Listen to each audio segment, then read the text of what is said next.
welcome to the Big 12 Mafia Show. I'm your host, Nathan Bomber Brown, and right around me in a nice little circle is Immaculate View, Moen Show, and the WildUte. How are you guys doing today? Excellent. Good. Excellent. Doing great. Ute? Can we hear you? That's the most important thing, right? Yeah, that's right. All right. We want to thank everybody for joining us here tonight. It's a Tuesday, and I would call this a soft Tuesday. There hasn't been a lot of hard news to go since we last had our last show on Sunday, Mowing After Dark, and certainly not since Friday. So we're going to be reviewing a few things that we've had sort of kicking around, and then we've got an activity that I think everybody's really going to like. We're going to do what would we call it? Like a future 12. How would you 12-team playoff, right? We're going to go through and have everybody pick schools. Is that what it is, Moen? We're going to let the chat help us out. We're going to do an interactive and fill it out and see where we land on. And then we can go back and look at this a year from now and see how right we were or how wrong we were. I love that. Really quick, I do have two thank yous. First, I want to go to Digital Dam, who sent me this Digital Dam t-shirt. He sent that to me over the holidays. Thank you so much for doing that, Digital Dam. If you look him up on Twitter, he has, I think, bookmarked to the top of his profile the webpage where they're trying to drum up money to support, I believe it's either NILs or some nonprofit charities based on selling t-shirts. So look up Digital Dam on Twitter and go to his profile, and there's different ones. There's a Washington State one and an Oregon State one, which is one that's his school. So he sent me the Oregon State one. The Washington State one I think might have been better, but what can I do? Anyways, thank you very much, Digital Dam, for doing that. And then I have one other thing. This comes from, I want to make sure I get the name right, Scott White made this, and where we go. There we go. It's pretty nice. It's a nice pinwheel with all the what kind of flags are those? Pennants. Pennants. Thank you. And he put this together for me and put it on a mat and sent it to me. I really, really appreciate that. That came from Scott White. Again, thanks a lot. I appreciate everybody that sends me stuff. I put it up behind me. Probably in about a month or two, I'm going to change my office around. We're going to have a lot more of a background everybody can see. So they'll have that up. There'll be the KSU, KU flag.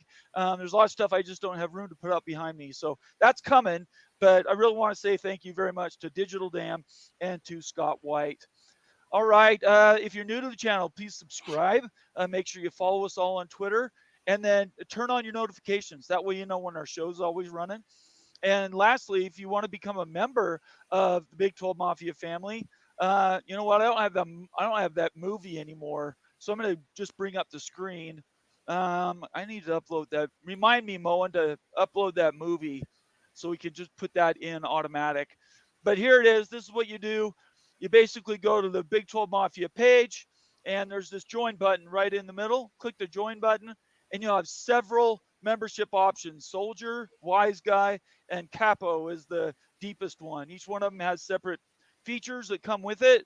But most important, and the thing that we want to really get everybody doing, is going to the subscription content. Sorry, I wanted to share one more thing. This right here, this Florida State does FSU fit in the Big Ten. Why don't you tell everybody what that is and why that was such a special short that we put out? Yeah, we wanted to examine to see if Florida State indeed was a fit for the Big Ten. And we looked at 5 different measurements when we were doing the analysis here. And we stack ranked those measurements based on existing Big Ten schools.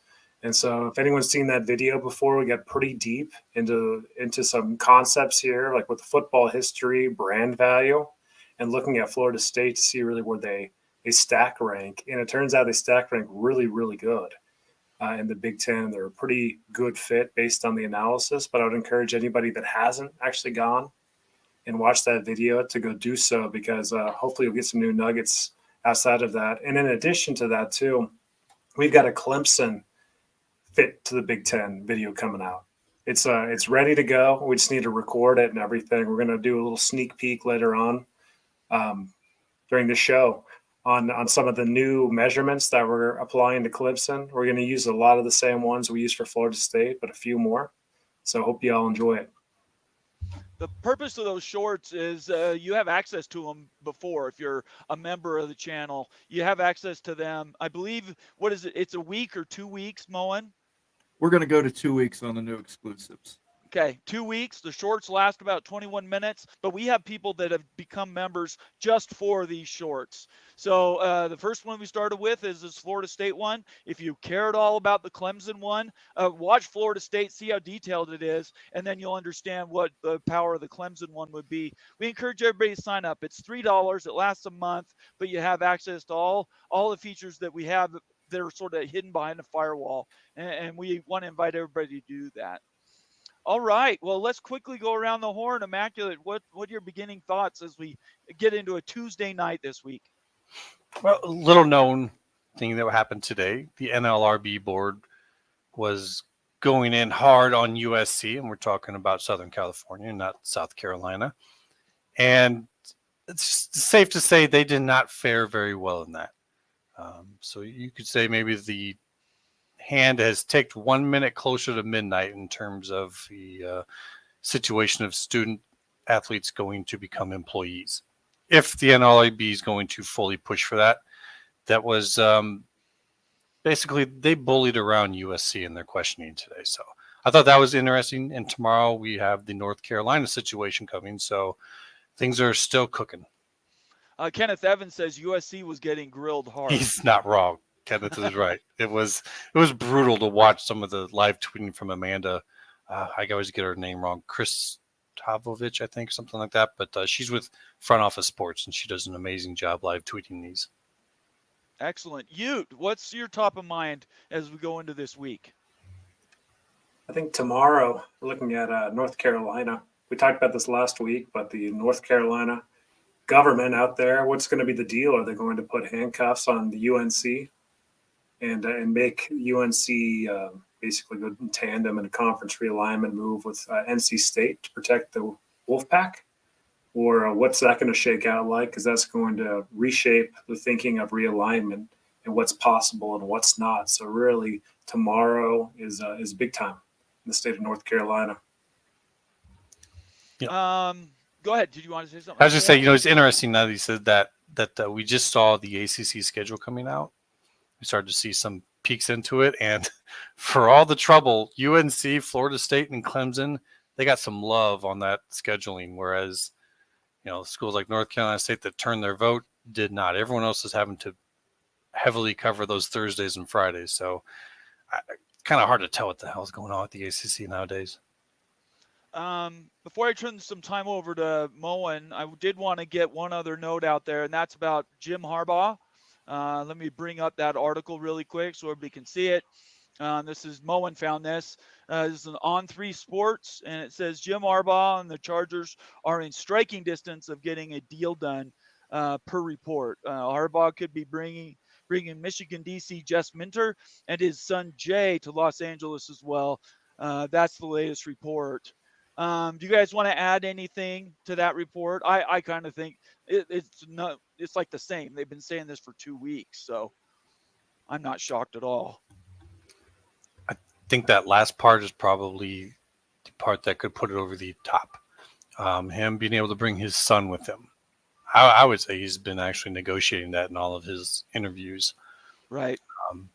Because his son is directly connected to Connor, and I think that this would save him from whatever might be coming, whatever blowback. That's a fascinating point, Immaculate. You're nails on that, actually. The connection with Connor Stallions. He was the direct connect. Yep. Yeah, and they were friends, Stallions and Harbaugh's son. So yeah, bringing him on to an NFL coaching staff makes a ton of sense, and that's a really good insight right there. Yeah, I think that everything he was asking for his own protection, probably he was already asking for his son as well and for his whole staff. Well, we know how Moneyball became a thing in baseball, right? The stats driving who you pick, who you sell, who you trade. And maybe Connor Stallions has come up with something that's unique that makes it so stealing signs and some of these other things fully on the up and up could work at the NFL level. I mean, it's quite possible he's doing something nobody else is doing. Yeah, maybe this guy's got some significant military the spy technology experience. Like Exactly. you can go pretty far down the rabbit hole with what he could do to get a glimpse of the practices of our team or whatever, right?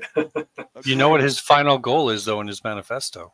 What was Yes, it? to take Michigan and rule the world, I think. Oh, nice. So he wants to be a coach there. He wanted to move up to the head coach. In college, that's not going to happen. Oh, he's getting the head coach out of the way right now. All right. Let's get some shout outs and then I'll turn the time over to Moen. So we're going to start with Timothy Green, was the first guy in the house, BR 7062. These are a couple of guys that were green last week. They were special iconed and now they're not members. So I'm going to invite anybody that was no longer a member, sign up for another month of Big 12 Mafia and College Football Mafia content. We will be giving out over time. We give out new gifts. We also invite other people to gift memberships. But if you're not green anymore and you were, I'm letting you know I miss you. Okay. Stephen Vitt says, hey, I'm early. Daniel Gygax was in here. He's a member. Jan Holk.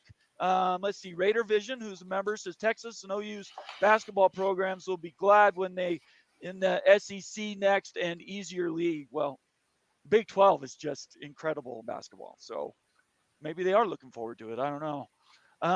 Glenn Lumen says, hi from the Philippines. Big Lubbock's in the house. Let's see here. Get down to some more shout outs before we turn the time over. Sergeant Pickles is here. Pickles, I'm glad to hear your twins are doing well. More importantly, that your wife is recovering. Prayers to your family. And we wish you all nothing but the best for how they get going. Let's see here. Coy is here. I'm just going to stop there. There's so many. I can't get to everybody. All right. Oh, one more. Edward Weiner says like number 10. I don't know what that's in reference to, so we'll just have to let that roll. All right. Liking the video. Thank you, Edward. Liking this live show. Appreciate that, guys. All right, Moen, the time's yours. Well, I just want to say it's a glorious day if Jim Harbaugh leaves Michigan. I won't have to see his stupid face anymore. He's taking his son and Jesse Minter and his whole family, and they can go out to California and stay in California for all I care. It basically shows me who was involved in the scheme when you've got, I'm taking Jesse Minter, Jay, and myself. If that job does not go to Sharon Moore and they actually go to a coach's search, I think that would be a travesty. It would be bad. I think Sharon Moore's done more than enough to deserve the job. Which is better, head coach at Michigan, assistant head coach at the Chargers? Well, it depends on what you want. If you want to be an NFL guy, doesn't it?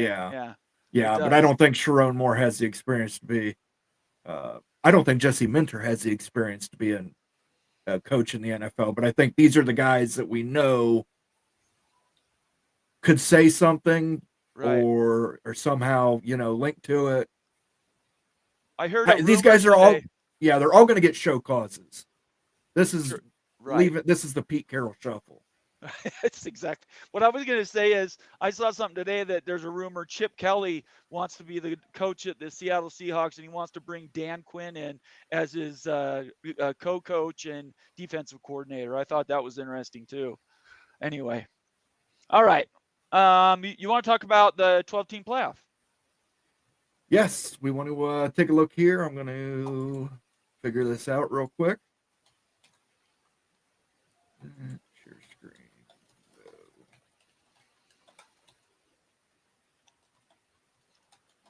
Stage. All right. So we're looking at the 12-team playoff for next year. Get a little feedback from you guys. We're going to fill this in with your help.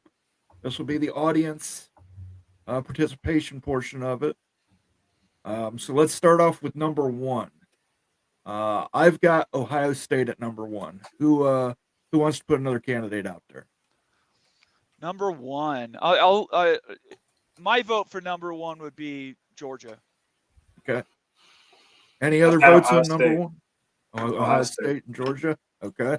Ooh, I got to do the tiebreaker, or not really. Well, I'm going to put a poll up. We're going to put a poll up, and it is if I say vote. Ohio State, then now it's a tie. That's what I'm saying. You win if it's Ohio State. Well, I'm going to put a poll up, and we'll let the voters. We'll have let them 5 go. Votes. So. Let them go between. Yeah, let them because I think that's either one of those could be it. let them pick. I'm okay with that. Aren't we going backwards? Shouldn't we start at 12? I mean, we're saying that both Ohio State and Georgia are winning their conferences, and I take it. Yes, Mhm. yes. Mhm. We want to start with the 4 highest Can- conference winners. Okay. Can we all right. can we allow chat to pick between Ohio State and Oregon for the Big Ten? Or do you want to just say Ohio State? We can put Oregon in here as another option for number 1. Because if Oregon beats Ohio State and wins the Big Ten, they would That's what I'm obviously be saying. number 1. Because now we get the bye situation. All right, let's go ahead and start that poll with those 3 teams. We'll see what you come up with. Are you going to put a vote through to Oregon then, Immaculate, or are you still? I don't know, man. Ohio State and what they've done in the transfer portal, I think, might have pulled me over. I was Oregon before. Right now, I think I'm leaning Ohio State. But that's not who I'm picking in this poll. In the Big Ten, you're saying who wins that conference? I put Ohio Ohio State. State. Ohio State, yeah. Yeah, I think think who wins that conference will be undefeated and be number 1. Question: I Where does don't Ohio know State about and that. Oregon play? Oregon. Oh. Oof. I think Georgia wins the SEC and is potentially undefeated again. They would be Yeah. number 1. And they'll get the rating. They'll get the ranking. It wouldn't be Ohio State. It would Oh, be. we'll see. Let's. But yeah, that Okay. Ohio State Oregon one-on-one game. If Ohio State wins that at Oregon, that could put them number 1. Right now, Georgia's winning at 50%. So we'll end the poll right there. We've got Georgia at 50%. What do you guys think? Think that's enough to push Georgia number 1? I do. That's Yeah, let's we're do going it. by their Yeah. votes. Okay. So Georgia number 1, Ohio State number 2. Because even if you combine Oregon and Ohio State, they still only have 49%. And you want to do a poll separate where it's Oregon versus Ohio State for number 2, correct? That would be to see who would be the champion of the The Big champion Ten of the Big Ten. and get Okay. that bye. Yeah.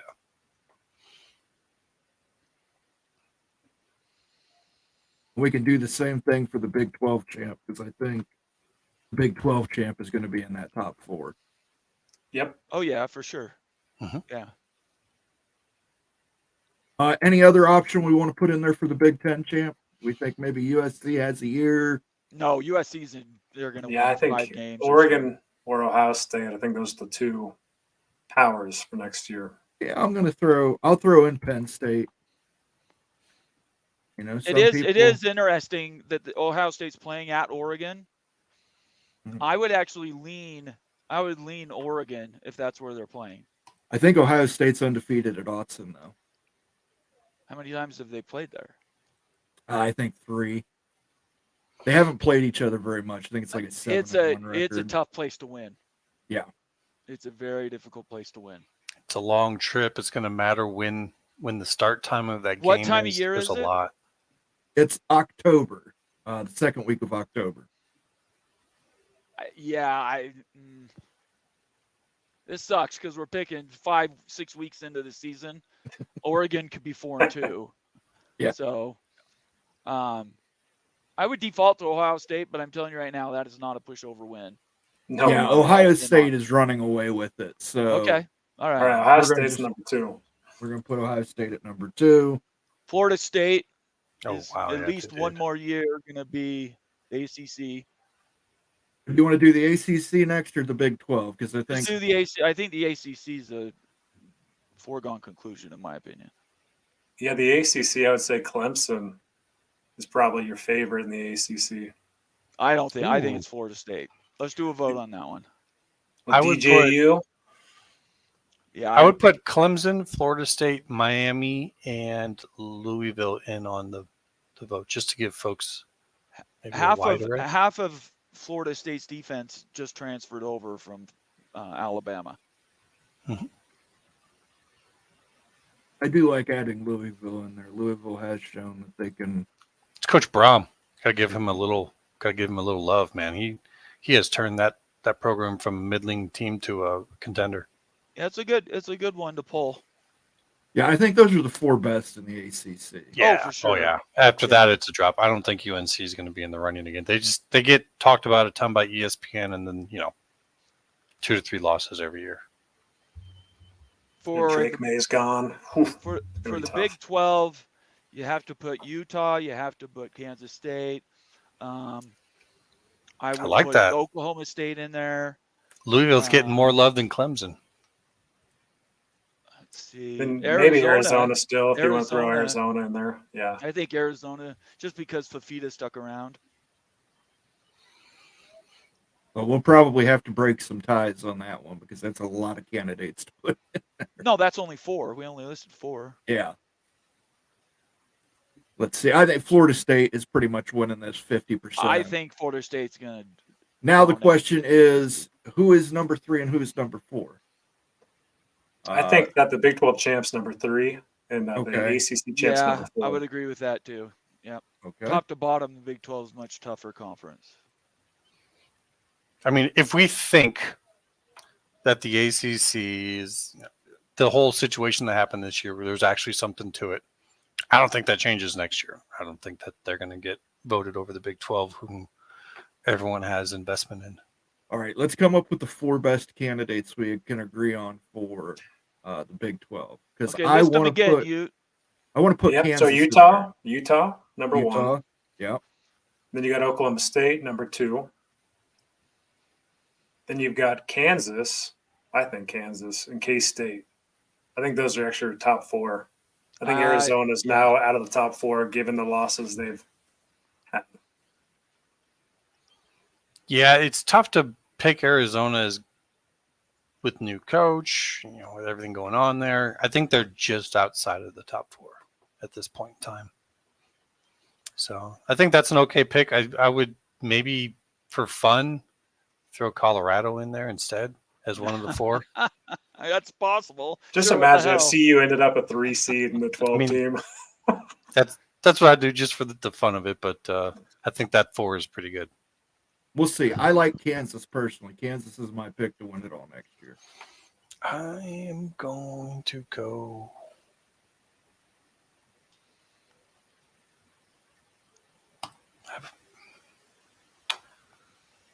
Ooh, that Kansas State pick.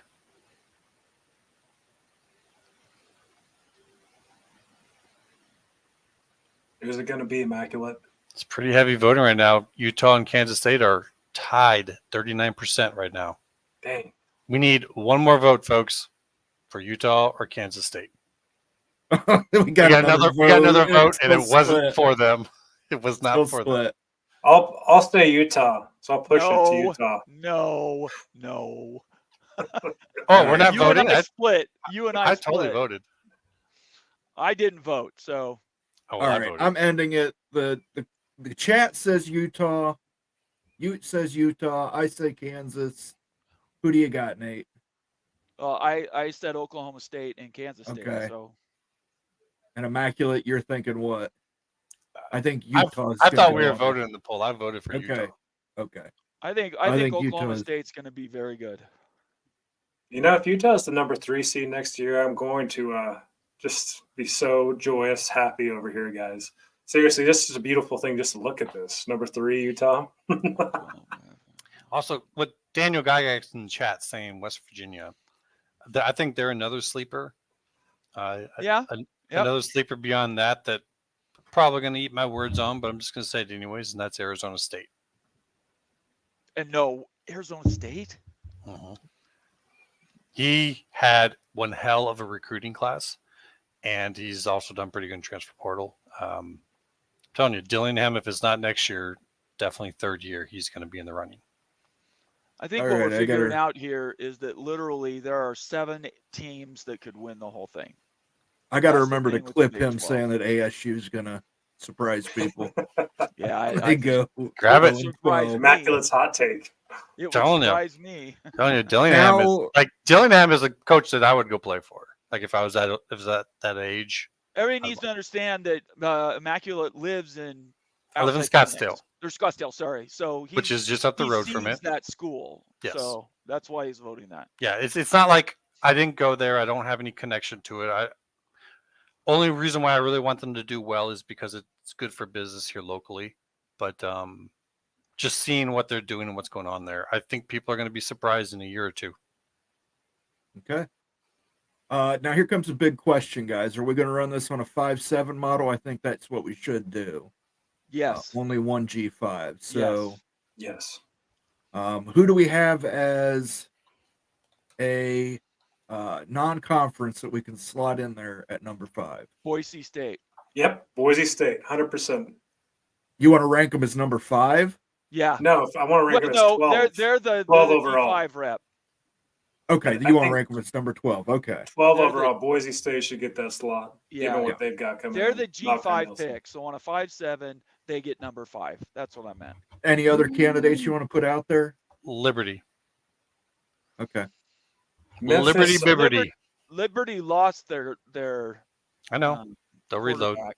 They're going to throw so much money at, and they're playing in the Coosa, so it's not like they're going to have. Okay.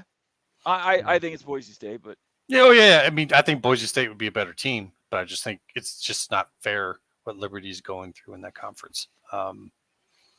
Tulane, what are they? I mean, they got some good transfers in there, right? Put it in there. can I say this really quick? We didn't talk about it, but I agree with Big Lubbock here. He says if recruiting equates to winning the Big 12, then Tech should be champion as Tech has out-recruited the rest of the Big 12. There's a lot of people that believe that recruiting wins equal college football wins. So it's possible. Well, there is a high correlation between that. Like, I mean, You talent, could be right? exactly right, Lubbock. You could be right. I'm saying there's 7-8 teams in the Big 12 could win it. I'm saying that right now. So are we voting in this, or are we letting these guys do this? We'll let them vote. We'll let Okay, I them won't vote decide G5. I'll hold off on my vote. I think we all agree on Boise State as the G5 representative. I think so. I think getting that USC transfer is huge for him. Yeah, that is going to be really interesting to see how he does up there because they gave him a ton of money. NIL. He's like their best recruit in the history of the school. Yeah. All they got to do is lose one, and Right. like Liberty might sneak in there with Who's another going to beat him? undefeated. Who's going to beat him in the Big or in the Mountain West? Maybe Colorado State. Maybe Did they play Oregon State this year? Oregon State? I haven't looked at their schedule. Oregon State or Washington State if they play. I need to hit up. In fact, I'm going to send Bronco a text right now, Bronco Bielmeyer, and see if he can come on the show next week. So I'd like to talk about Boise a little bit. Give it another second here, but it looks like Boise State is going to be the representative here. Okay. Okay. So I'm just going to end it. They're up by 10%. The election center is calling that one for Boise State. There we go. T-Mac is saying they play both Oregon State and Washington State. Yeah, That's I tough. think they added that for the scheduling. They did. That's tough. Yeah.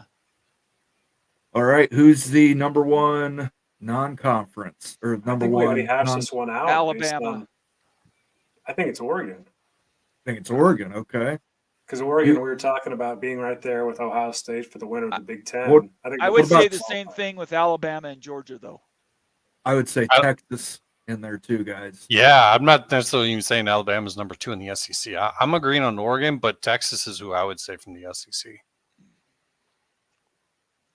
So you want to do Oregon, Texas, Alabama, any other for number 4? We can put up 4 options. Just keep it at those 3. Okay. Okay, so who do you have? Alabama, Texas, and who's the other one? Oregon. Oregon. Okay. I mean, you guys are hot, Bama. I mean, LSU, I think, is reloading as well. What's the odds here that Bama doesn't make the 12 team next year? It's pretty big. They have just Yes, been- I think so too, Bomber. Chad is saying Notre Dame. So if we were leaving this up to Chad to decide, maybe no, we should Alabama's in real trouble. throw Notre Dame as a 4th pick on that All one. right, we'll throw it in there. Notre Dame is a separate thing, though.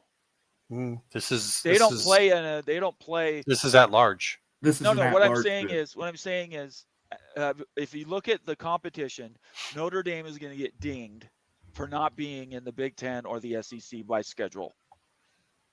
I don't think they're going to be any higher than about 8, unless they run the table. they're going to get a lot of love. If we're saying that Alabama got love because they were the number one, ratings team of the year, I think Notre Dame would get a little bit of a boost. And they tend to have a decent schedule despite it being all OC. But you could be right, which is, I think that there's an argument in either way. You could. What'll be interesting is that say they go 10-2, right? Mhm. And they don't get a championship game, so they're 10-2, and they end up being 9th. They will. And I'm thinking they will be 8th or 9th. If that happens, how quickly will that change their thinking? Hey, we need to be in a conference. It could be. I think that what they'll do, though, is they'll put them at 8, so that way it's a home game at their stadium. Because the number 8 team gets the home team, whereas the number 9 team is the away. So I got it.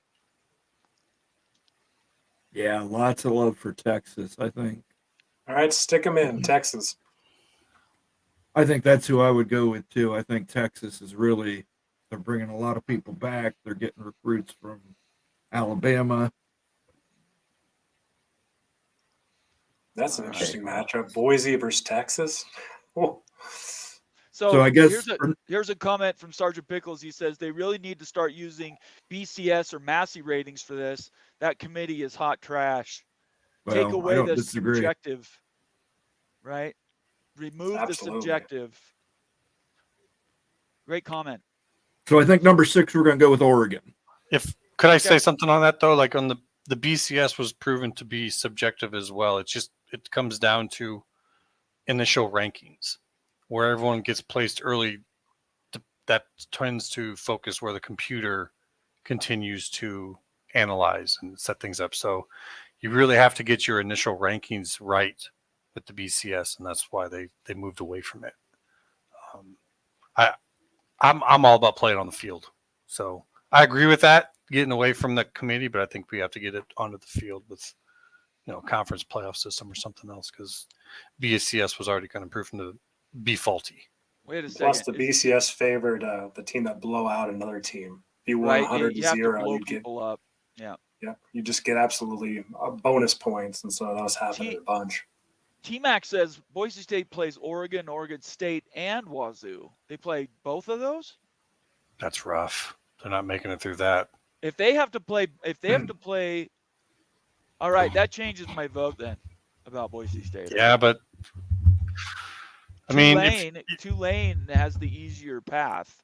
If you want to put it back up to Chad again to repick number 12, that's up to them. We didn't. Did you guys know that they played all 3 teams? No, I knew they played 2 of them. I'd put it back up to Chad. Played Oregon. That they're not making it through that. Maybe with I don't think they're making it through that. Are they we might be 1 and 2. I don't remember them being on the schedule for Oregon. They sure are on the schedule. They're at Autzen week 2. Really? Yeah, that's not Oregon. We have to redo Boise State.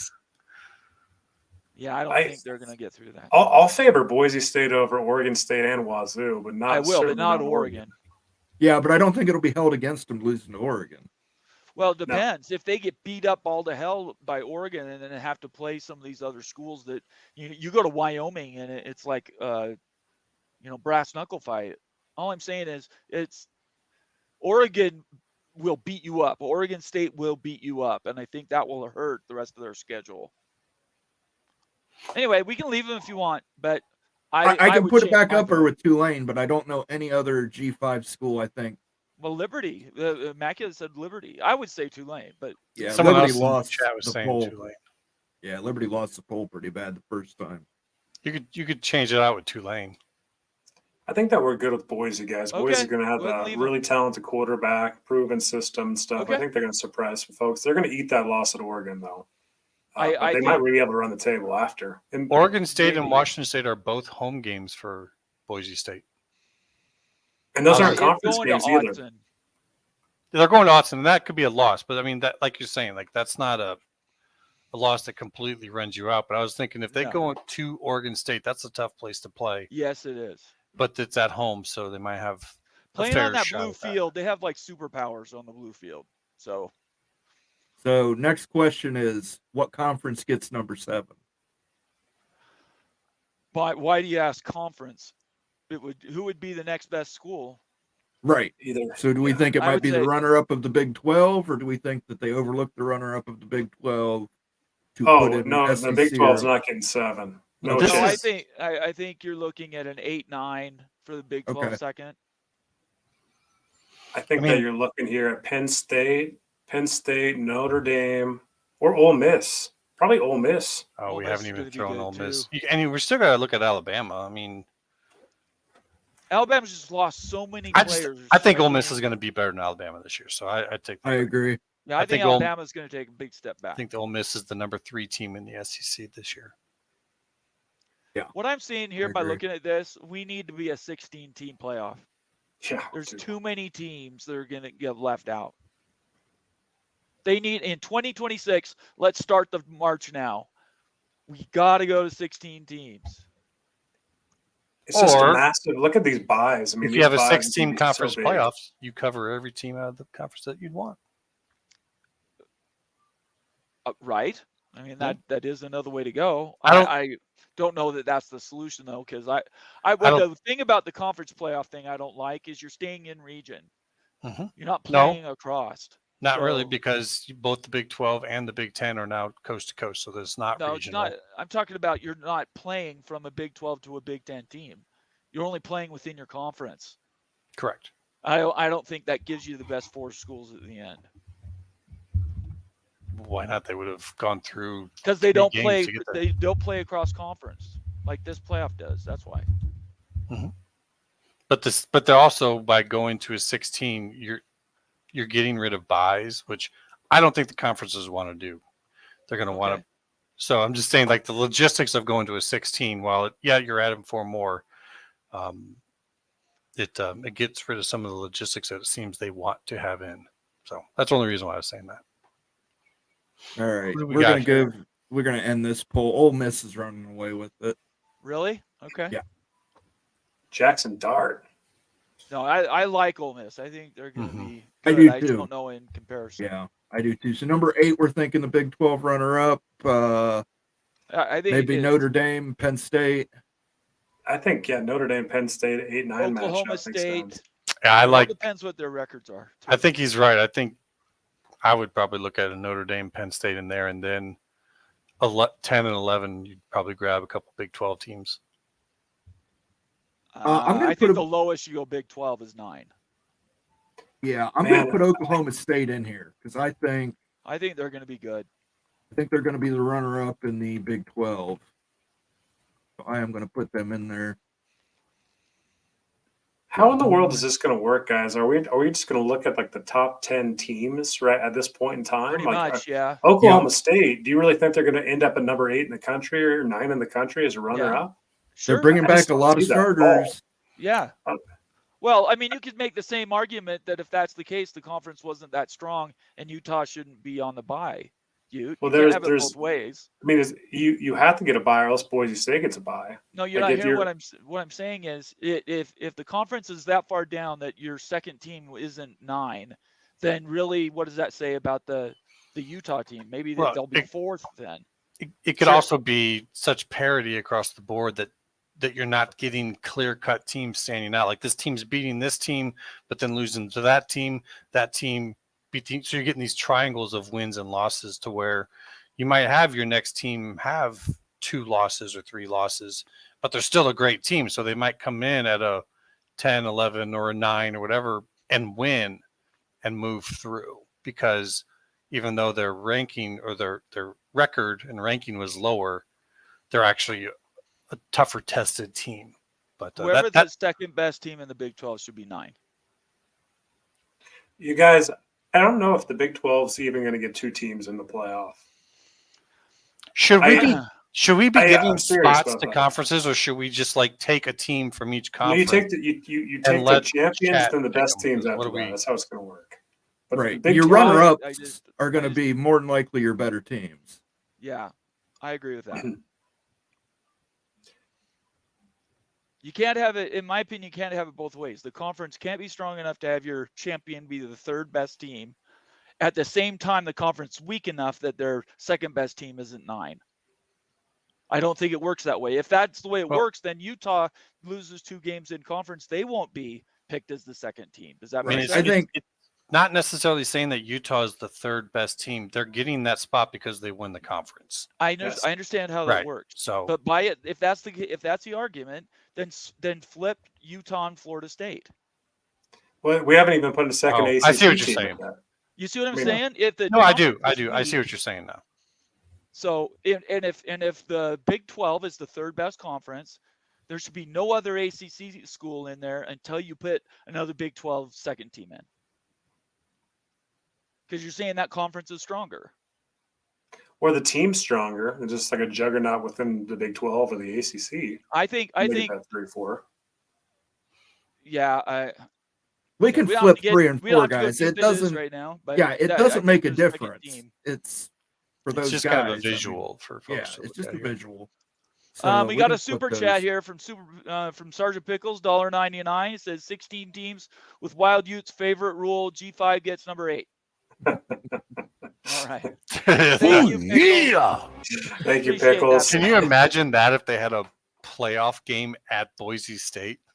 Oh my gosh. Anything could happen, man. No, no. That So rule we've must got get struck out for that possibility alone. we've got Notre Dame, Penn State, Oklahoma State, and I put LSU in there as well. Right now, Oklahoma State's at 35, LSU and Penn State are at 25. Notre Dame then, right? Notre Dame's losing. Notre Dame's at 15%. Oh, understood. So looks like Oklahoma State's going to be number 8. People think they're going to go above LSU from the SEC and above Penn State from the Big Ten. I had Oklahoma State at 9, so I think that's a fair assessment. If that's what everybody picks, we got to go with whatever. Let's get to the next one, though. Number 9, Notre Dame, Penn State, LSU, and I think then we put in Alabama. What about Clemson? Man, we could put in an ACC team as well. I just don't know how strong the ACC is. Well, didn't We'll Louisville put him- beat we'll put him- Clemson in our poll? What? In our poll, when we picked the Right. winner of the ACC, Louisville beat Clemson. So shouldn't we use Louisville as the? Well, I'm going to say because Notre Dame was so low last time that I'm just going to eliminate them from this round, put them in the next round, and we'll include Louisville, Clemson, LSU, and Penn State. We're picking 9 right now. Penn State. Penn State. Okay. I think Penn State is going to be good. I agree with you on that. Yeah, because I mean Notre Dame only got 15% of the vote. There's really not a bunch of a point. Notre of putting Dame them is in going to there. get so dinged by not being in a conference. Well, not Unless having they that go CCG. absolutely- it's going to be a big problem for them. One year, if they go 11-1 and they're left out because they don't have a conference championship game and they really have been playing a weaker ACC schedule along with their independent schedule, they're going to be down with Boise State fighting to get in at 12-11. It's not looking good for them. That's all I'm saying. I think I'm there's. curious about the ACC too, guys. I mean, we've got one ACC team and Florida State of 4. Clemson doesn't even seem like they're going to make the field. We're talking about one ACC team in the whole 12-team field. Yeah, I was Like saying that. at 10 or 11. But I've got Clemson in the polls, so I think just based on Dabo Swinney winning national championships, I think you have to include them as one of your top 2 or 3 ACC teams. I think that would be so amazing if we get to 12 and there's 4 teams that just lose their minds in social media because they weren't picked as number 12. It's going to be crazy. Good. It's going to happen. I can't wait for it. I cannot wait. This is what the college football playoff is boiled up to this. It has to move to 16 teams. Has to. So where are we at? Penn State's winning. LSU's a close second. We'll give it another 10 seconds, guys, to see who pulls it. Oh, Penn State and LSU are tied. Oh, what? I didn't vote. Tied. Maybe I should vote. We need one more vote. How do I even vote? Oh, it won't let me vote. Okay. One more vote to break the tie, guys. Otherwise, somebody, we're going to put them otherwise 9 we have and to make an executive decision. we'll just make it 9 and 10. Penn State's 9, LSU's 10. Okay. And And then- then Clemson 11. And We're that going would to be end the the poll field. right now. We've got Penn State. That's going to be. That'll finish the field, right? We still got number. And Boise's 12. Well, we've got 11. We still got number 11 to pick. Yeah, I thought If we this just said is- that was Clemson. Well, that poll just split Penn yeah, State so and LSU. Penn so State, you got, LSU, Clemson, and that's it. Right. well, Clemson and LSU split, or Louisville split, Clemson and Louisville beat split. them.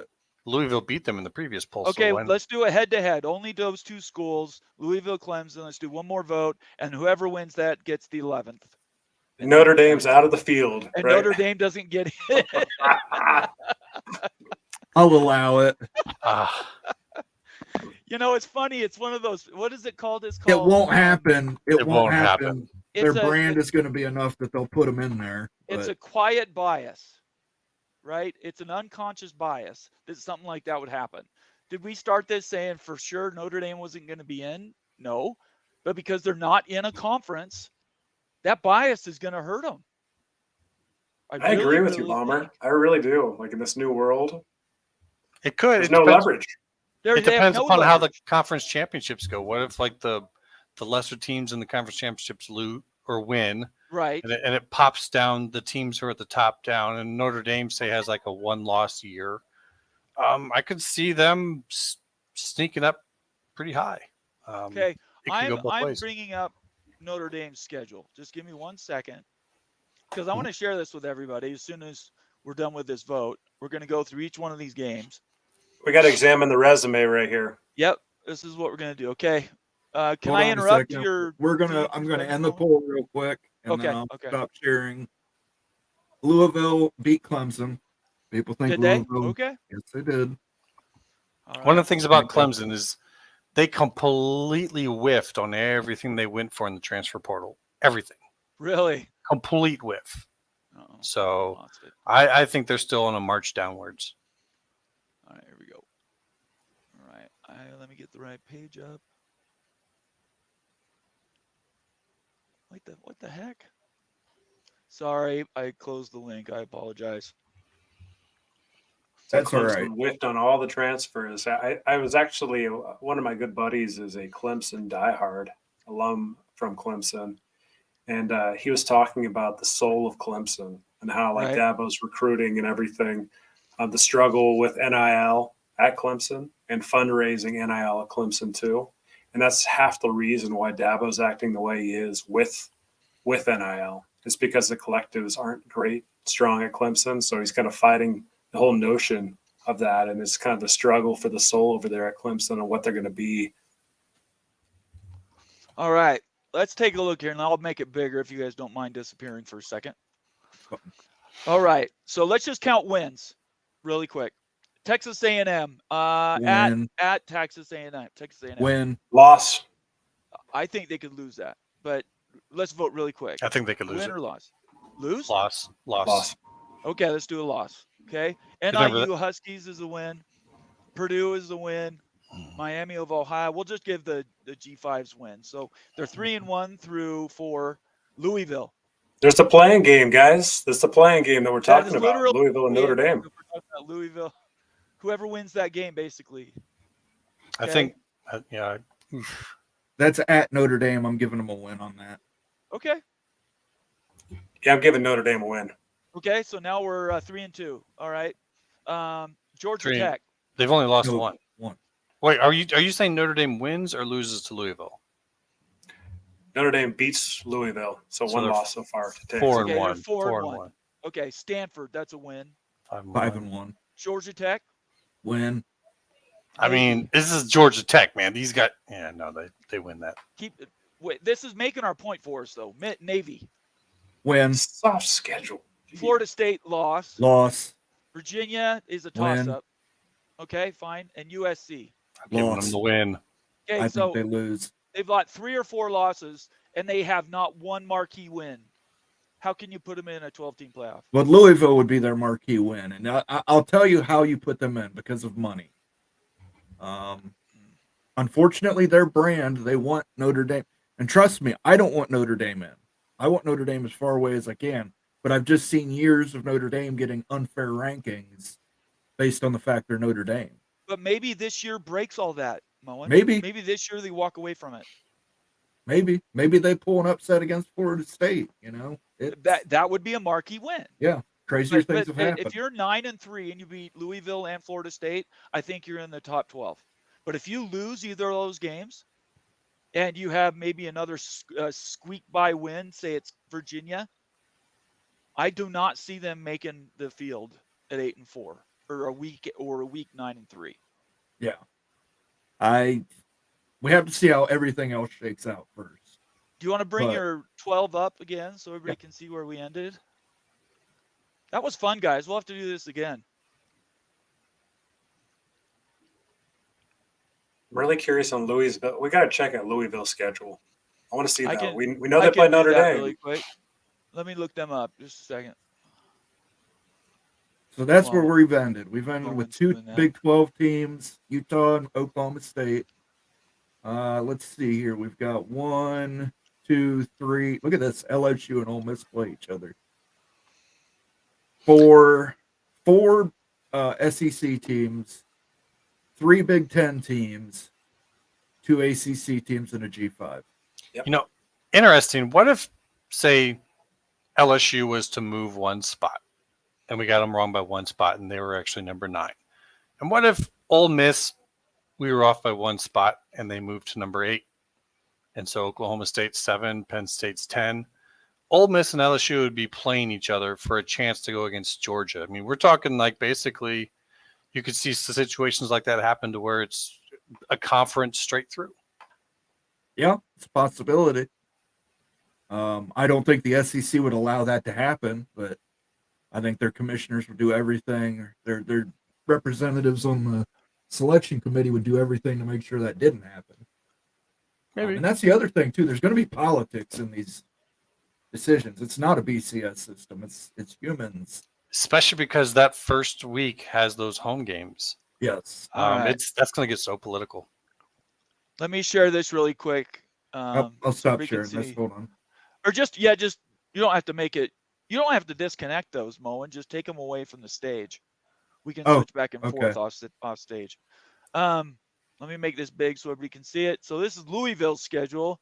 Austin P. I'm just going to read them. Jackson State, Notre Dame, Boston College, Kentucky Wildcats, Clemson Tigers, Georgia Tech, Miami, Pitt, SMU, and Stanford. So their marquee wins may be, well, certainly it would be Notre Dame. Clemson, I would say.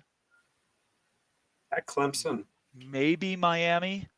Yeah, that's a soft schedule too. The ACC schedule is just soft all around. Soft.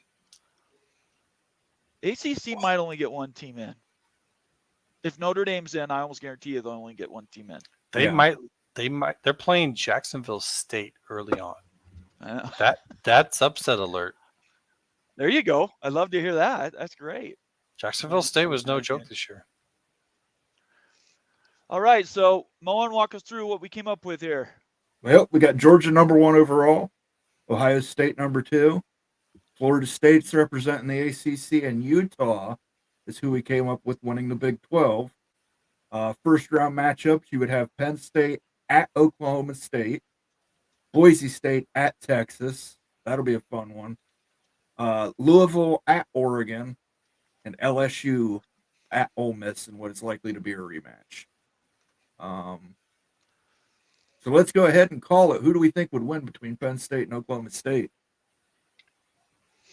At Oklahoma State, I'm giving it to Oklahoma State. Yeah, I would say Oklahoma if you're playing in Stillwater. Yeah. It's tough. That is tough. Stillwater's a tough, believe me. BYU went down, it was tough. So, yeah. Yeah. I like Oklahoma State OSU. there too. Boise State, Texas. Does anybody think Boise State has a chance against Texas? No. That's probably the game I'm just not going to watch. It's going If to be it was ugly. in Boise, I'd watch it. No, I wouldn't, because then my eyes would be bleeding. All right, what's the next one? Oregon, Louisville. I think Oregon everybody wins can handily. agree. I think Oregon wins Oregon that and- one. That Oregon Utah-Oregon rematch. Oh, man. And then LSU, Ole Miss. Ole Miss. Ole Miss. Now, is that a Ole Miss. rematch? Do they play this year? They would have to be because they're in this. Well, They're in the I don't same- know. They're in the West. Yeah, but I think they're doing away. Are they doing away with divisions I with don't the know. Let addition me of look Texas? here. Give me a second. Oklahoma? I believe so, Moen. I believe so. I'm looking right now, so we don't have to guess. SEC, and who did we say Ole Miss, right? Ole Miss, yeah. Okay. I don't know why. I don't think anyone phone has takes divisions forever. anymore. I'm pretty sure no one has divisions anymore. Okay. Let's see. Middleton at West, Kentucky, South Carolina, LSU, October 12th. Boy, Yeah. we talked about Ole Miss's schedule. Maybe we should have looked at Ole Miss schedule before we picked them. Listen to these. You got Wake Forest and Georgia Southern are there, and then so they have basically 3 throwaway games. Then they go Kentucky, South Carolina, LSU, Oklahoma, Arkansas, Georgia, Florida, and Mississippi State. I only see I one think loss there. that's manageable. That's manageable. Yeah. There's only one loss Georgia. there for Ole Miss. If they play up to it, Georgia And they might probably, and It Oklahoma. might be Georgia. It's in Oxford though. It might be Georgia. LSU is at LSU though.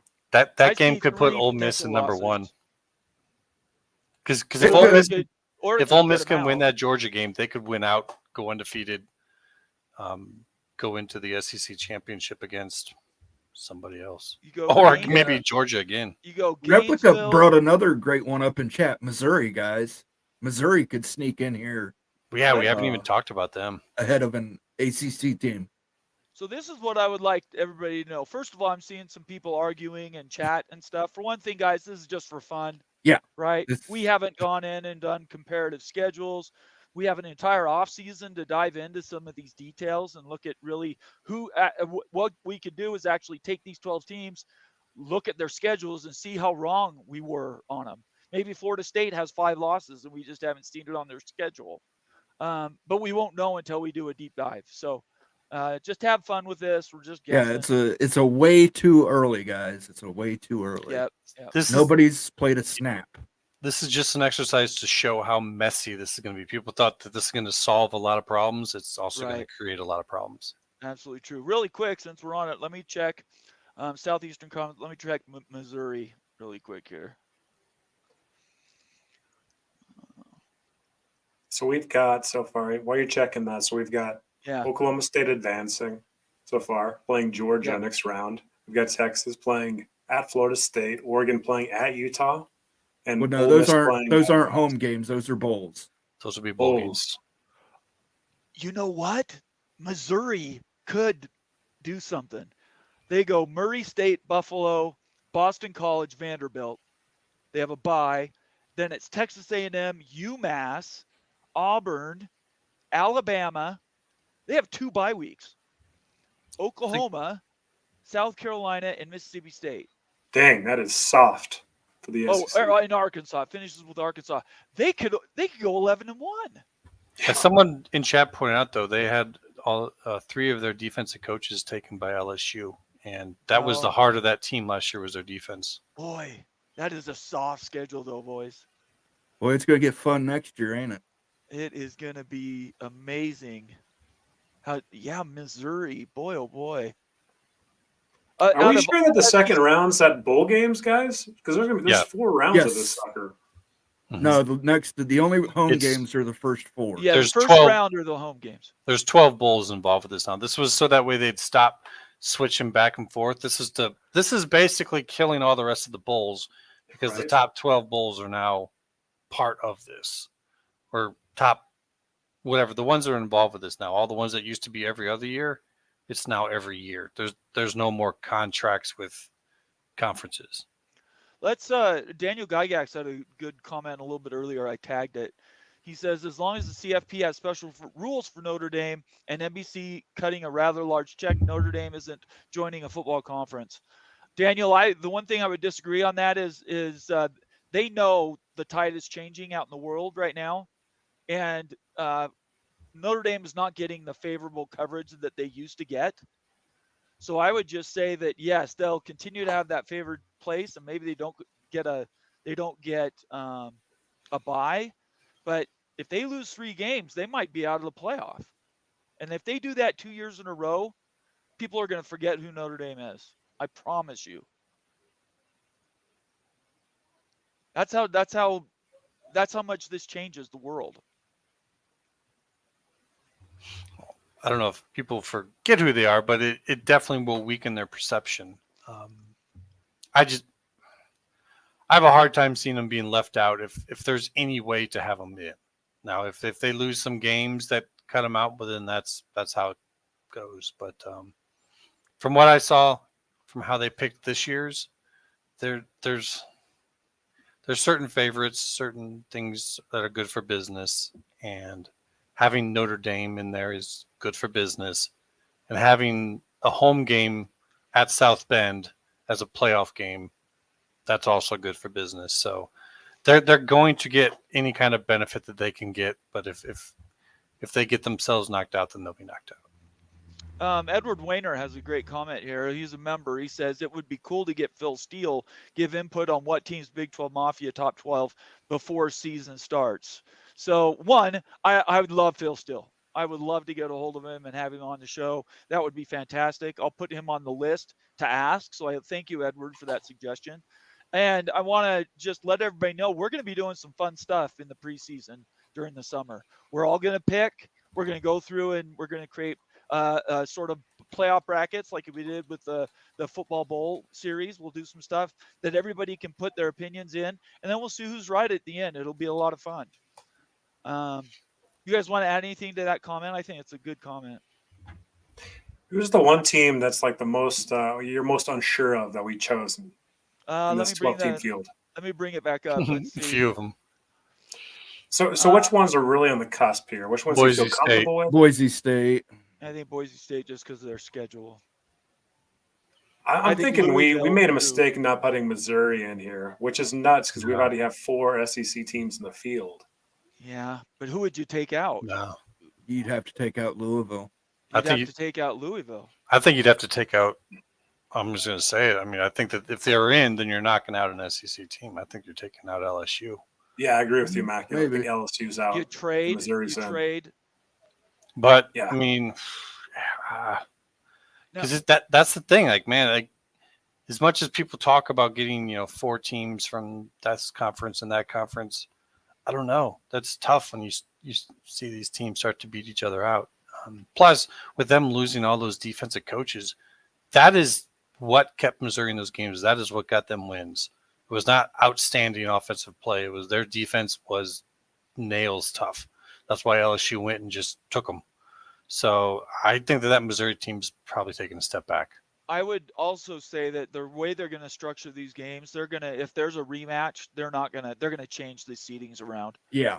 So LSU is going to be playing against Oregon or something like that, and Louisville would be playing Ole Miss. They're not going to have a rematch as a first round. They're going to try not to. Yeah, I can't see how they let that go by. I mean, it's possible, I guess, but I think that they would do everything they could so that wouldn't happen. Although that atmosphere, at Ole Miss, if it was Ole Miss LSU in a playoff game, that atmosphere would be wild. Like if you're just trying to have some good TV, that'd be pretty much madness right there. Comment here, Daniel Gygax says, in reply to Replica, Notre Dame athletic director is former NBC executive. I think Notre Dame is staying independent. I say they for will 2 if years. they can. Yeah, if they can. But if they don't get picked 2 years in a row.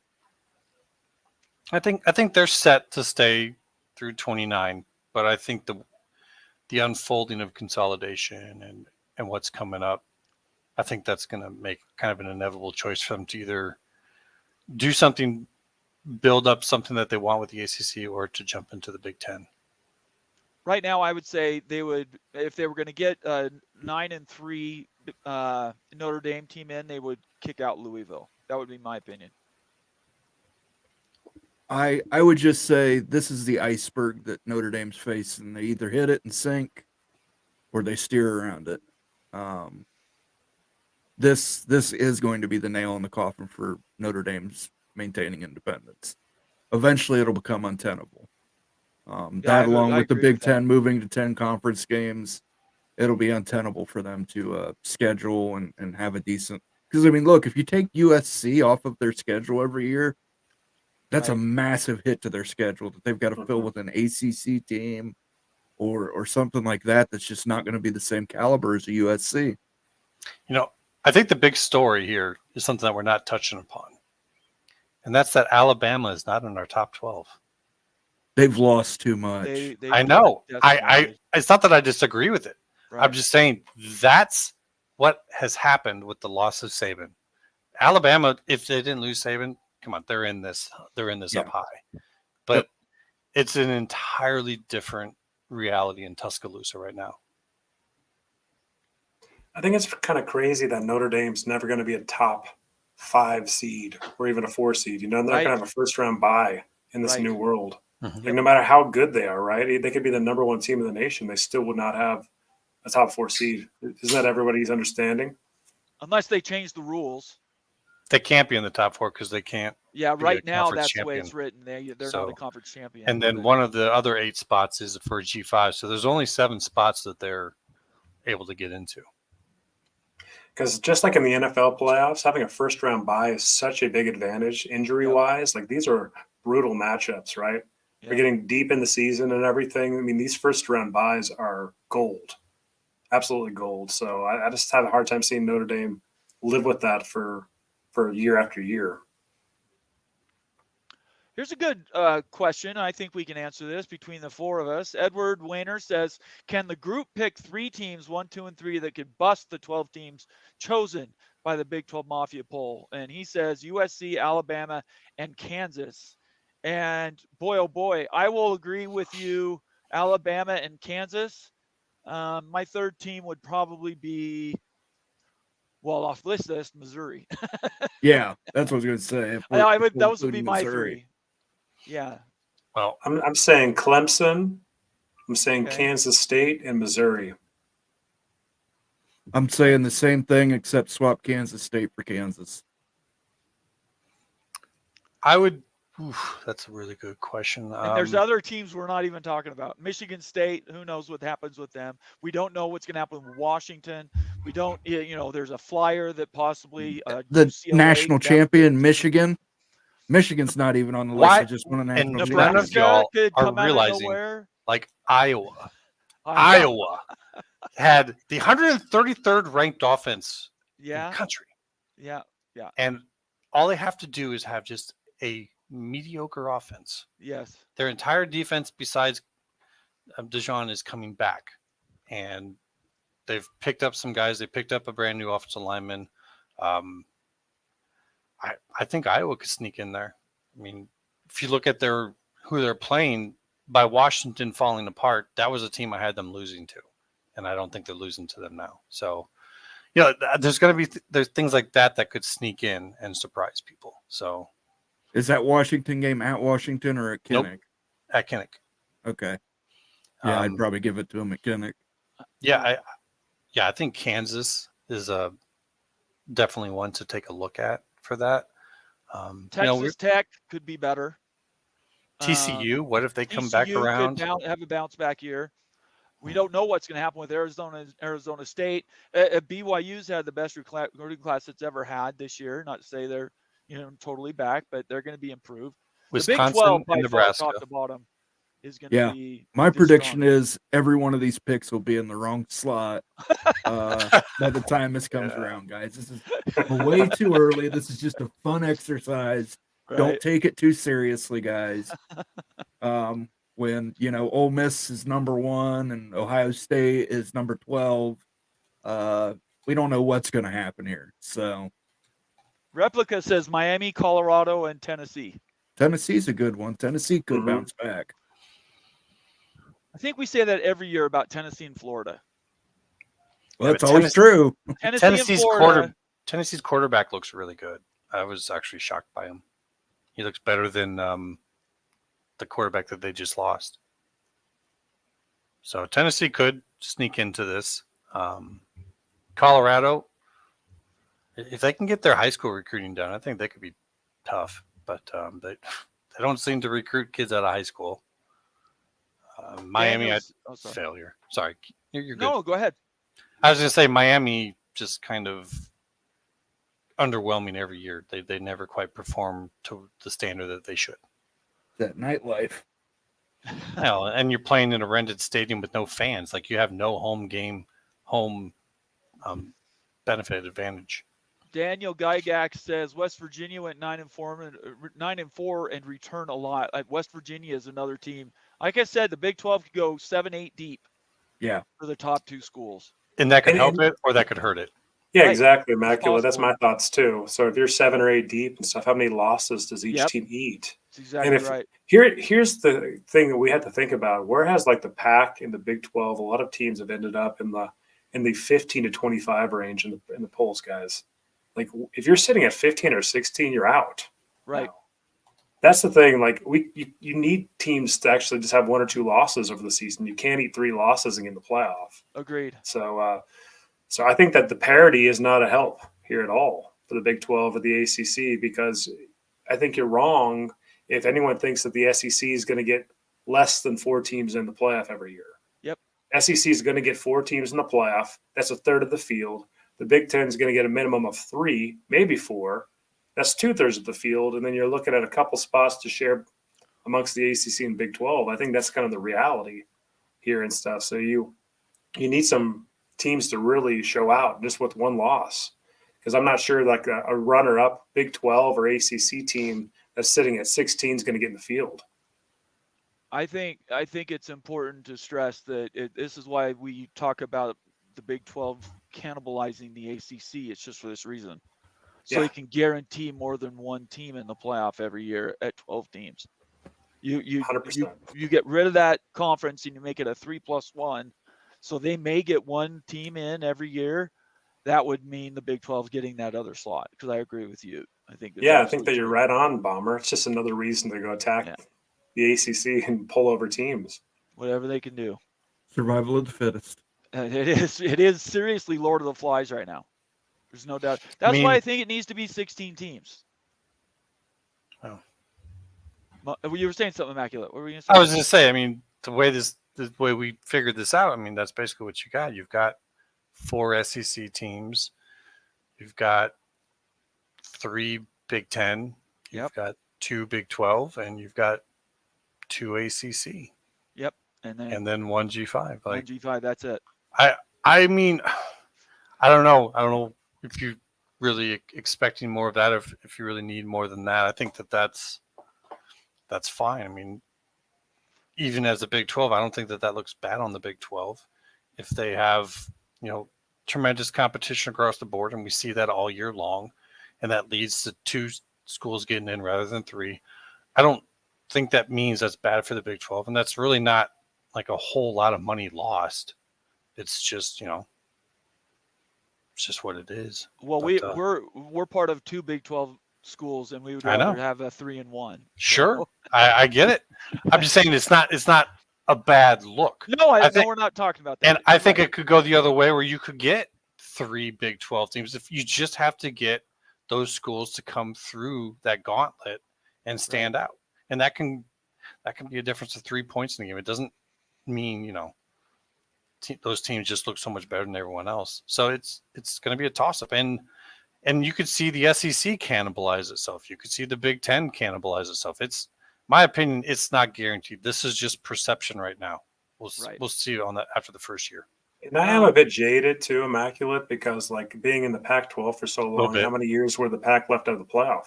Right. Mm-hmm. I mean, because you eat a couple of losses and all of a sudden you're just completely left out for almost a decade. So I've seen this reality. And now that the Utes are in the Big 12, I just don't want to see the Big 12 get stuck with 1 team in a 12-team tournament. That's my biggest fear, and I would love to see 3 Big 12 teams in. I don't know if that's realistic, but getting 2 should be the target every year, at least, bare minimum. See, John here says Big 12 has to play a strong out-of-conference schedule. The Big and SEC teams head-to-head matters. I think all those wins and losses matter. There is such thing as a good loss in this new format. There's no doubt about it. In fact, in some cases, a good loss would be better than a really poor win over a much worse team. So it'll be interesting to see. Also, Replica says 2024 and 2025 are a trial run for 16. If the first round games are competitive, the demand will be there. I agree with you, Replica. So under a 16 scenario, if you had an A4, do you get 2 automatic bids per conference? You would have to. I think so. If if that's the case, though, if the final decision is to go to 16, I don't think 12 is a good trial run for it because you're dealing with totally different mechanics. I would say you would be at 16 right now. That's why I use 12 and the mechanics that are part of it to look at it and diagnose it and say, look at what's in it. These are the things they're testing. If you move to a 16, those things are gone. So I think they might do 16 if they realize those elements don't work, and you really only have 1 year to do that because they're gonna have to figure out 2026 quick. But They're working on it now. They're working right. on So 2026 really now. 25 is Yeah. not really going to help us much. It's 24. How Yep. does 24 go? How do the buys work? Who gets those buys? How do they perform? Do some of those teams end up being so good we wish that they had home games? Because then you're right. Where 16 would be better because you'd get all of those teams having home games. So, but as it stands now, I don't think that they're leaning 16. I don't think they want 16 to be the thing. But the way the 12 set up could end up leading us that way. I could see if if for just 2024, if we're talking about that as the trial that you're just describing, Immaculate, if the 4 teams that get buys, whoever those 4 schools are, if they just decimate the team that they're coming in, doesn't matter who they were before, because they had that extra week of rest, then there might be a call to say, okay, let's get rid of the buy because this isn't getting the competition level that we want. That and having the 4 extra home games, I think, is going to drive more than giving the bye week to 4 schools. See, you say that, and that's logic. That's sound logic. But I would say from a corporate standpoint, it's actually the opposite because then the bye would be serving its point. They want those top 4 teams, their conference champions, mind you, to actually make it past that game. And that's the whole point of the bye, is to give them that edge to make it past that game. So that way it doesn't look like their conference champion maybe was undeserving. So yeah, it's I think, yeah, but you're right. And I think a lot of people would clamor for that, just like we saw with Florida State, to say, look, this isn't good competition. But I think the corporates would be like, well, that was kind of intended. So we'll see how it plays out. But 24, mind you, all these arguments that you guys are making, they're all good. And I think that that's going to be the year we can look after that and say what we think is going to happen in 26. Ute and Moen, if you guys answer this one, Michigan and Georgia had horrible out-of-conference schedules, and it didn't hurt them getting into the CFP. How do you think 12-team CFP committee treat out-of-conference records? Will it matter more for the 7 non-conference winners? That's actually for all 3 of you. Yeah, absolutely. I think, Edward, you're right. It's the non-conference winners that's going to come into play mostly, and it's always going to be important. I don't know if it's the most important thing at the end of the day. I think, obviously your total wins and losses going to factor in there, but it's gonna determine matchups and who gets in and who gets out. It might be the difference between actually making the playoff and not if you played a team and you're both on the cusp there. So it will have influence, but not so much probably for the conference winners. Just the other bids that we're talking about here. So that'd be 5 through 11, with the 12 being the G5 spot. Have a lot. Yeah, I hate to break it to you, but life's not fair. And the brands that are Michigan and Georgia, it doesn't matter how weak their schedules are, they're going to put them in. Oh gosh, It's the way it is. I mean, the way that we're moving is we're going to start scheduling more cupcakes. You're not going to see strong out of conference games because they don't want to upset the apple cart and potentially lose out on a slot in the CFP. So. Just like the SEC has played FCS teams the next to last week of the year, you're probably going to see the Big Ten start doing that. And you're probably going to see the Big 12 start doing that. Unfortunately, outside of a handful of games that are early to start the season that television executives demand, it's the cost is greater than whatever reward you would get. So I think we're all going to move towards cupcake scheduling moving forward, which is fine because I think these conferences have become so much more. There's so much more parity within these conferences now that we've expanded. Well, the conferences need to get a little smarter than Moen and stuff. If we're going to schedule cupcakes for 3 weeks out of 12, then like let's do the SEC cupcakes in given weeks, and then the Big Ten in given weeks, so we don't have crap matchups and stuff during Well, week I think 11 or week 1, you're 2. discounting. I'm saying that that's with people going to 10 conference games. So you would have 2 cupcakes. 2 Not cupcakes. The point still stands. Like, I mean, I hope that they logistically work that around, so you don't have crap matchups during a whole week like we've had, over the course of last season, the season before, when the SEC's playing, those matchups in week 11. Those week 0 Just don't games forget used to look be at the fun. business side. You can't, like, some of the part of having a good out of conference game is that it makes big money on the ticket sales versus having a cupcake team come in and play.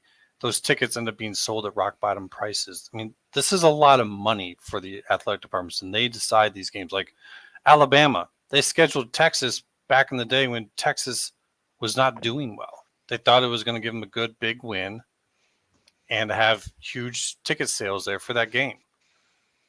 It didn't pan out that way because Texas got good. But I think that is still playing in there, where these athletic departments looking for money in any which way possible, they're still going to be tempted to have big OOC matchups because they're worth a lot more money. Really quick, let's review Penn State. Nitwit chimed in and said you might want to check Penn State's schedule.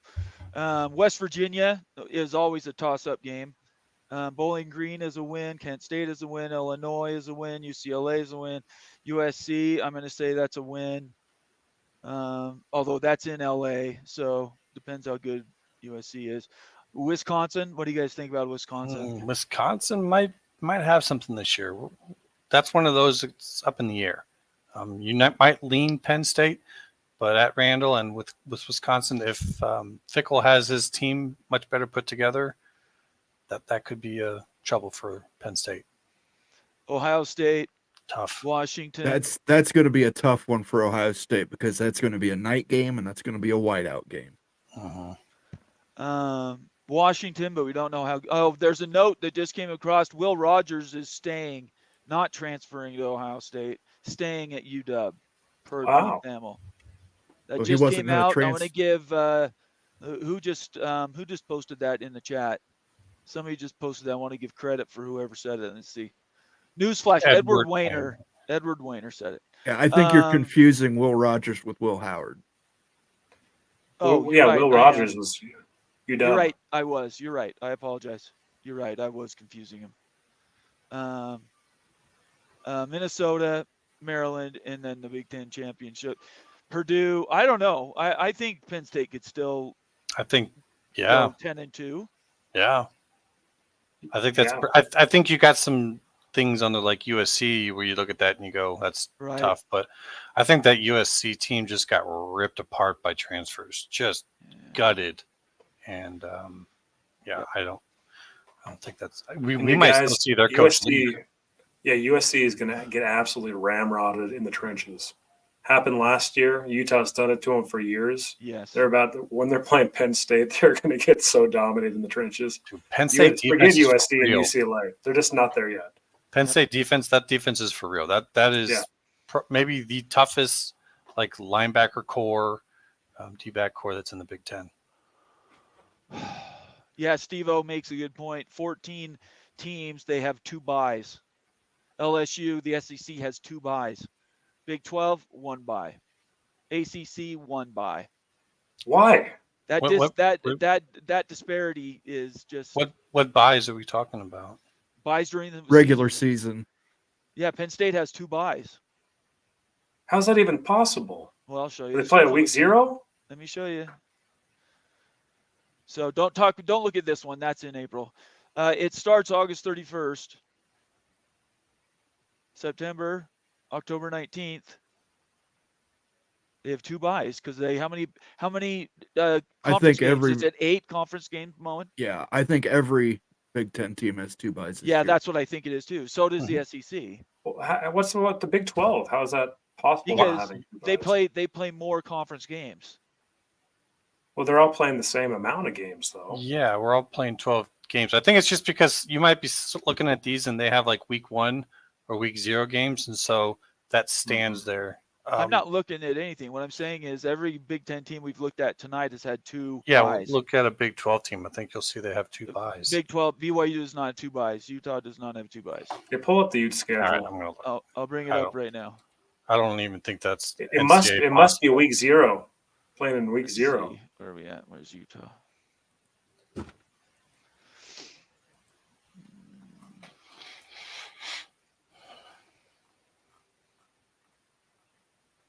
Well, number one, we don't even have the dates for the Big 12 yet. But just looking at this,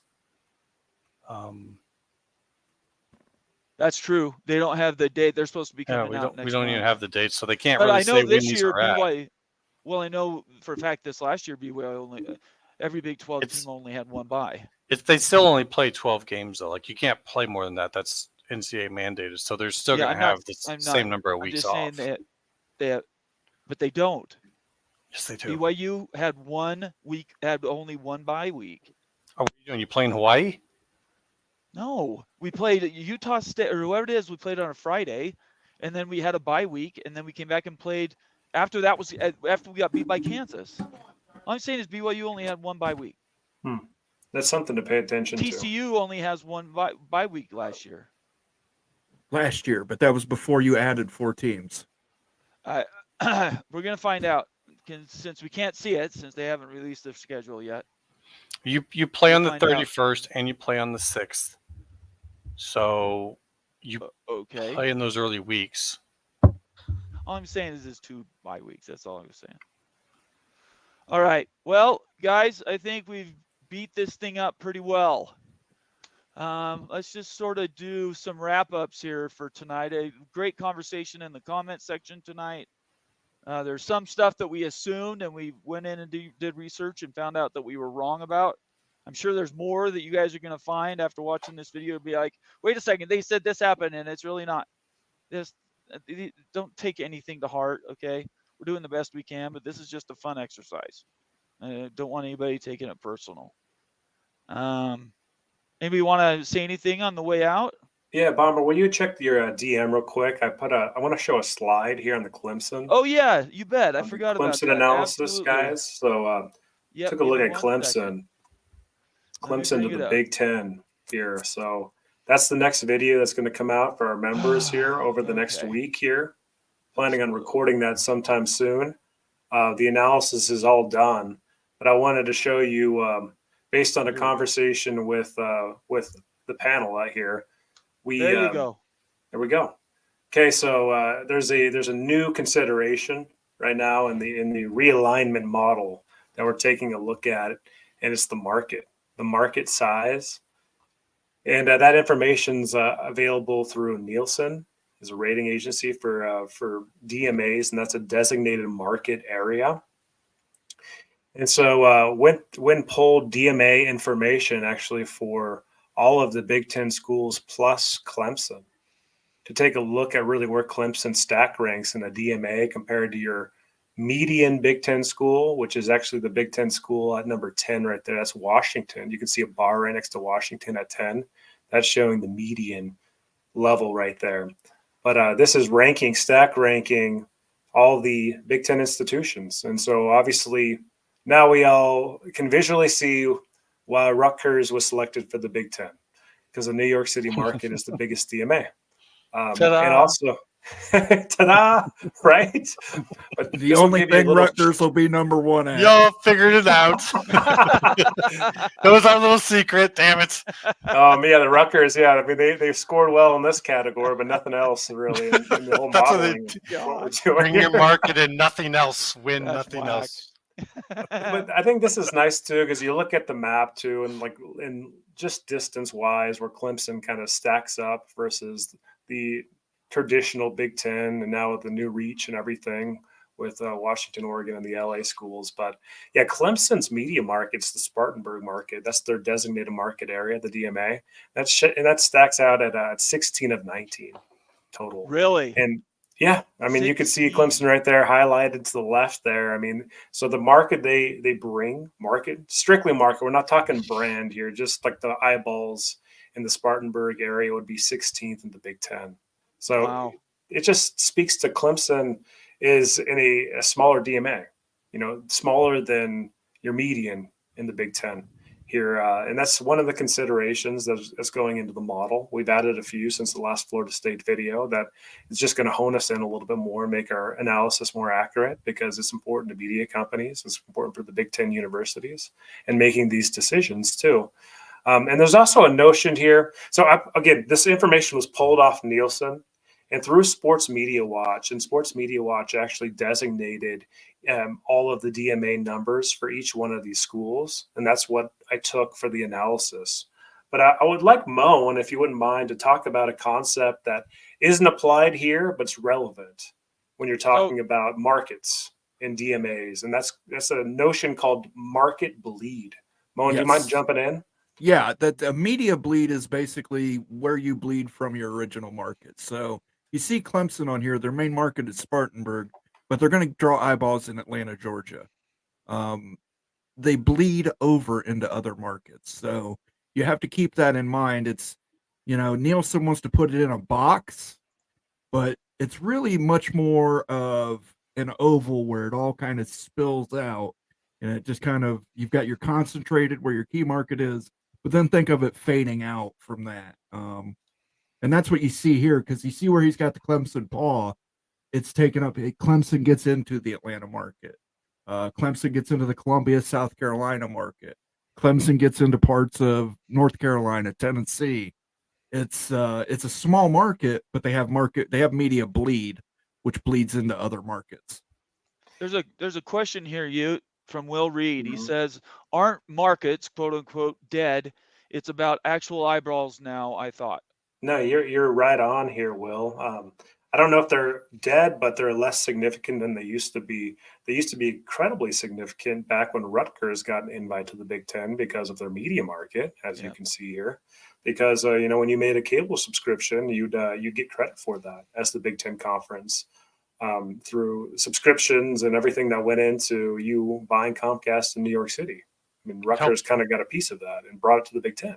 It was supposed to help move the Big Ten network up the cable lineup as well to get it better set up for more purchases and subscriptions as well. So, yeah, it's changing a little bit, but it still matters. It's still the potential of viewership if they're doing good. Bingo. And Immaculate just nailed it. What's the potential? What's the growth upside in case you get a really special season? More people in your DMA are going to watch because that's the local team. And so there's still upside there. It's not the most significant thing. Guys, our model here, when we're talking about these realignment videos, 53% of our model is really going to the brand of the school. And then the rest of it sliced out by market. Now we're going to actually consider academics because while, academics aren't everything, I mean, there's a little slice that matters. Of course, the Big Ten universities want to bring other like-minded universities, research universities, highly rated universities in. So that's factored into the analysis too, and also the historical football success. So there's more than just your brand that goes into consideration here. And this is just another data point that gives us more tidbits and insights on really what the decision-making behind the scenes would be. So that's what is valuable with seeing this. So Clemson's DMA again is Spartanburg based on Sports Media Watch and Nielsen. That's what we're using. Market bleed is a real thing. It could possibly bleed into Atlanta. It does, like Moen says and stuff. Just like the other Big Ten schools are bleeding into other markets too. There's bleed everywhere really. And that's something you always have to keep in mind of when you're looking at a DMA and like these separate ratings and stuff. But still, the fact is they're wedged into this Spartanburg, and that's 16 of 19 in the big. So it's below the median point. So not really a big swing factor for supporting Clemson as far as this measurement goes. All right. By the way, everybody, what we're talking about here, this is all going to be covered in a, let's just, Moen, explain how they can watch this video that Ute is going to be putting together.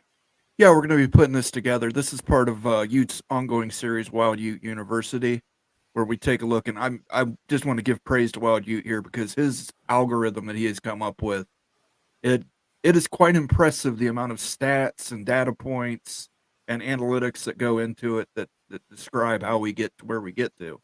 But this will all be a portion of our members-only content.